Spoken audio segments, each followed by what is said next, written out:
se connaît depuis très très longtemps. Et elle nous avait proposé une exposition dans son lieu au Pont des Arts au mois de décembre. Et on a parlé ensemble. Et c'est là qu'est né le projet de faire une expo de Mariette à la Galerie du Canal. La Galerie du Canal, ce sont les arts du feu. Évidemment que le travail de Mariette Forge trouve sa place. Eh bien, tout à fait, oui. On est cousins, on va dire, entre émailleurs, céramistes, souffleurs de verre, dinanderie, la dinanderie. On est tous cousins. J'étais un ange dans mon habit de communion quand je tenais la main de maman. J'étais un ange. Alors déjà, c'est de la terre de la région. C'est ce qu'on appelle la terre de Puy-Cheny, la fameuse terre qui sert à faire les Tuileries. Donc elle me raconte une histoire d'un ange gardien. C'est une histoire de sérénité, de protection. Bon, je ne me lance pas dans des considérations trop métaphysiques. Mais est-ce que ça peut définir votre travail, la sérénité? Une sérénité retrouvée? Oui, retrouvé. Tout le monde me le dit. Tout le monde me dit que ça respire comme ça, la sérénité, la tranquillité. Ça, je ne le fais pas exprès. Hein.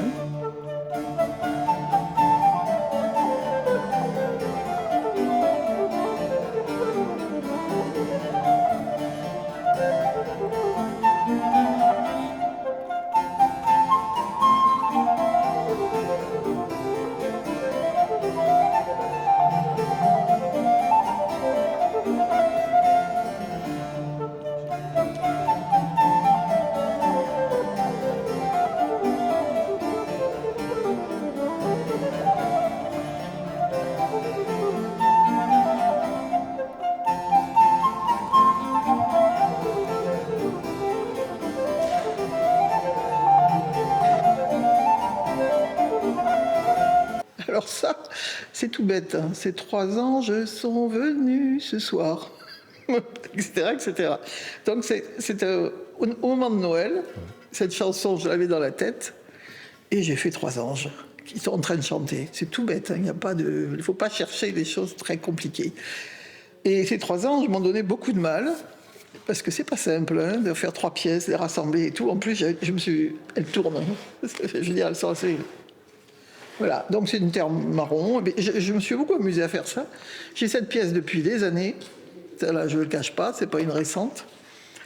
Et bon, elle a été à Paris, elle a été à plein d'endroits, elle s'est beaucoup baladée. Et comme je refuse de la brader, je la garde.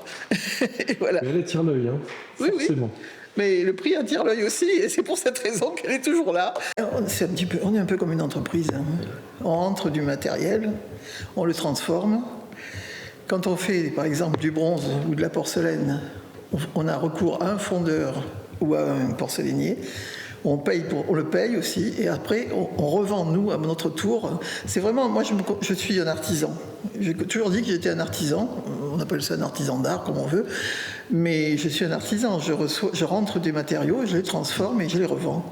Mais il y a quand même une autre dimension, une dimension un peu plus idéaliste. Mais bon... Mais à un moment, il faut fixer le prix. Ah, ça c'est la galère. Hein. Alors, on ne peut pas fixer le prix en tenant compte des heures qu'on a passées dessus. Parce que sinon, ça serait un prix faramineux.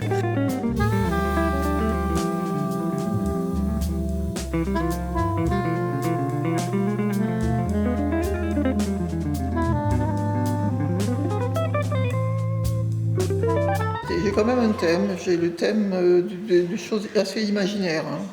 Je ne sais pas si vous avez déjà vu un poisson comme ça, un personnage dessus, c'est pas très courant. Ce chat-là a été inspiré par mon propre chat. J'ai un chat qui est comme ça, volumineux, grassouillé, très sympa. Disons que, par exemple, votre caméra, là, j'ai pas l'habitude et ça me met mal à l'aise. Mais moi, je suis quelqu'un d'assez sociable et j'aime bien rencontrer les gens. Et les artistes sont tous un peu comme ça. Ils aiment bien se montrer malgré tout. Hein. On prend des airs modestes, on se fait semblant de s'en foutre, mais on s'en fout pas tant que ça. Et on est bien content quand les gens nous disent « Ah, c'est beau, c'est serein, ça fait... » Bon, donc il y a un côté comme ça, toujours un peu narcissique. Hein. Sur la plupart de vos pièces, bon, des formes généreuses, mais souvent des sourires. Alors des débuts de sourires. Oui, elles sont quand même assez introverties plutôt.